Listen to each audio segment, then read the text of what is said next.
So Jennifer, tell me, do you have photographs of your two from your breastfeeding journey? Have you done those to be able to celebrate or commemorate it, or what has that been like for you?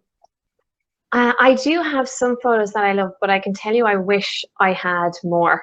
And it was one of the reasons actually I put in the Photographer of the Year category in the awards, not only to have, you know, those positive images out there, but also just to let mothers know that that's a lovely thing to do, because you have so much going on. It's not something you'd automatically be thinking about doing. And then when your journey is coming to an end, you wish that you had something to look back on, you know, to remind you of those moments that are so special and just this time that you can never get back. And funnily enough, it takes up so much of your time. You know, your early parenting, like with breastfeeding, that's so much of your day and that's so much of your existence.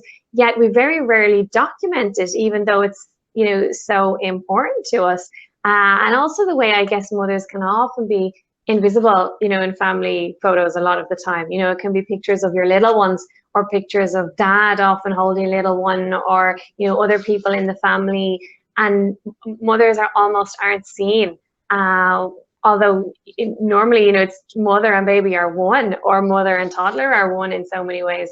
So I think it's a fabulous thing for people to consider to do, and they wouldn't regret it. You know, it's such a special thing to be able to look back on and have, and, you know, show your children later on, because unfortunately they're growing up in a country where if they're not seeing it all the time, they can very easily forget these things and not be aware, you know, and go into like systems where, you know, when you think about baby, you think about a bottle, you know, and you go into a toy store and you get a doll and you get a bottle.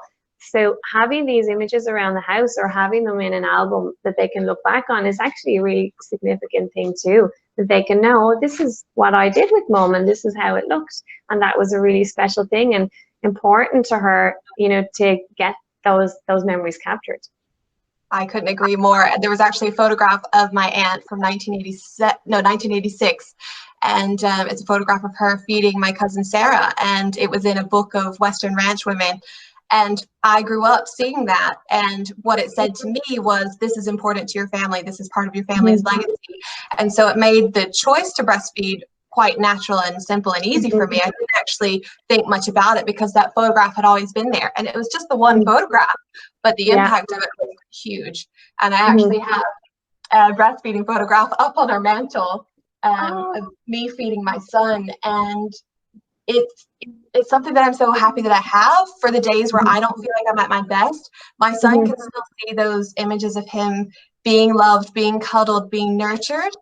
And I'm so glad that he has that to look back on, because our feeding relationship has come to an end. You know, obviously we still have our own bond, but that part of our bond has come to a close. So I'm so happy to have those for myself, for our own family legacy, and for him to be able to have, or maybe his children or whatever. But I'm so glad that you've put that nomination category in there, and I think it's definitely sparked a lot of positive imagery around breastfeeding, and I hope it will continue for a long time and just grow and expand. Yes, definitely.